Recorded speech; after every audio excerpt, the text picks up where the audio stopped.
Shalom semuanya, saya Tessa. Pada kesempatan kali ini saya akan berbicara tentang Mika utusan Allah antara penghukuman dan pengharapan. Kita perlu tahu yang pertama, kitab Mika adalah salah satu kitab dalam Alkitab yang berbicara dengan sangat keras tentang dosa. Namun juga indah karena berbicara tentang pengharapan keselamatan dari Allah. Siapa sih sebenarnya Nabi Mika? Dan apa pesan abadi dari kitab Mika untuk kita saat ini? Jadi, penulis kitab Mika adalah Nabi Mika sendiri. Dan ia berasal dari Mesyaret, sebuah kota kecil di barat daya Yerusalem yang hidup sekitar tahun 725 sebelum Masehi. Jadi ini adalah seorang nabi yang sezaman atau sebaya dengan Nabi Yesaya. Ya, meskipun Nabi Mika tentunya lebih muda daripada Nabi Yesaya. Namun yang menarik dari pemberitaan Mika yaitu sangat kental dipengaruhi oleh Nabi Amos. Sama seperti Amos, Mika dengan lantang juga memprotes ketidakadilan sosial yang terjadi di tengah masyarakat pada zamannya. Pelayanan kenabiannya berlangsung pada 3 pemerintahan Raja Yehuda.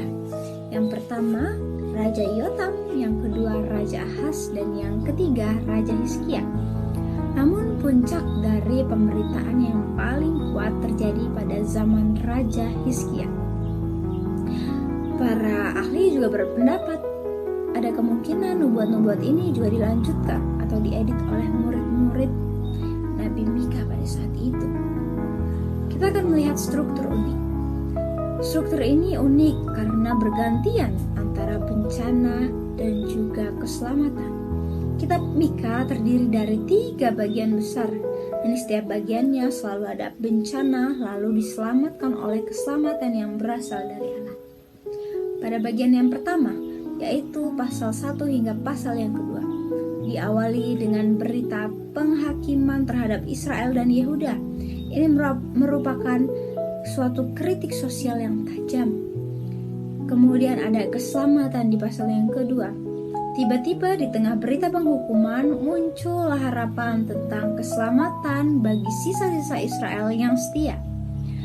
Kemudian pada pasal yang ketiga hingga yang kelima, pasal 3 berbicara tentang para pemimpin yang korupsi.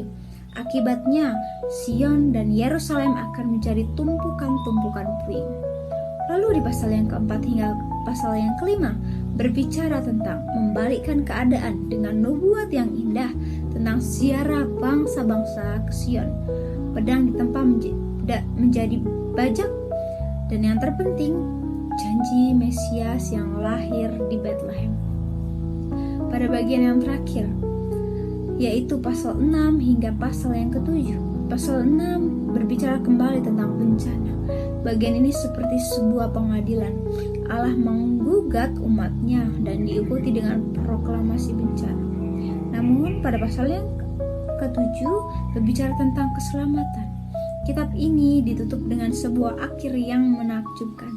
Keselamatan bagi Yerusalem dan keyakinan bahwa Allah akan menunjukkan bahwa Ia akan menaklukkan kejahatan. Pola ini menunjukkan bahwa Allah tidak pernah membiarkan umatnya jatuh tanpa memberikan harapan. Lalu kepada siapa Mika paling keras berbicara? Mika berbicara paling keras kepada mereka, orang-orang yang memegang jabatan, baik itu pemerintah agama, imam, pemerintah negara, raja, penguasa yudisial, hakim, maupun penguasa ekonomi, yaitu para pemilik tanah dan saudagar-saudagar. Mereka inilah yang menikmati kekayaan Yehuda, namun mereka melayani masyarakat bukan untuk kepentingan masyarakat, melainkan hanya untuk kepentingan diri sendiri dan kelompok. Inilah yang menjadi akar dari ketidakadilan sosial yang dikecam oleh Nabi Mika. Setelah Yehuda jatuh dan Yerusalem dihancurkan pada tahun 587 sebelum Masehi, situasinya sangat mengerikan. Kerajaan sudah berakhir, bait Allah hancur, Dua simbol utama keberadaan mereka sebagai bangsa Israel sudah lenyap. Di masa kelam inilah nubuat-nubuat keselamatan dalam kitab Mika menjadi sangat relevan. Ucapan-ucapan pengharapan ditambahkan untuk menguatkan umat yang putus asa. Mereka membutuhkan cahaya bahwa Allah masih punya masa depan yang baru bagi mereka. Pengharapan ini menjadi fondasi bagi mereka untuk bertahan hidup di masa-masa yang sulit. Akhirnya kita akan melihat 3 pesan teologi dari kitab Mika.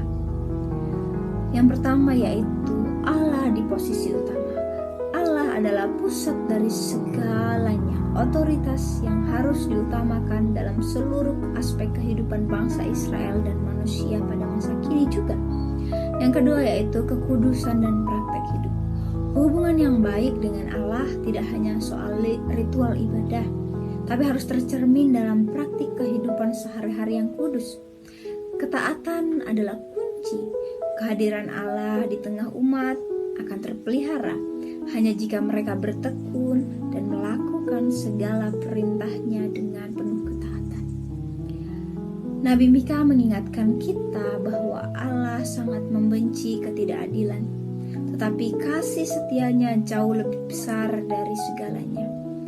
Dari reruntuhan Yerusalem, Allah mampu membangkitkan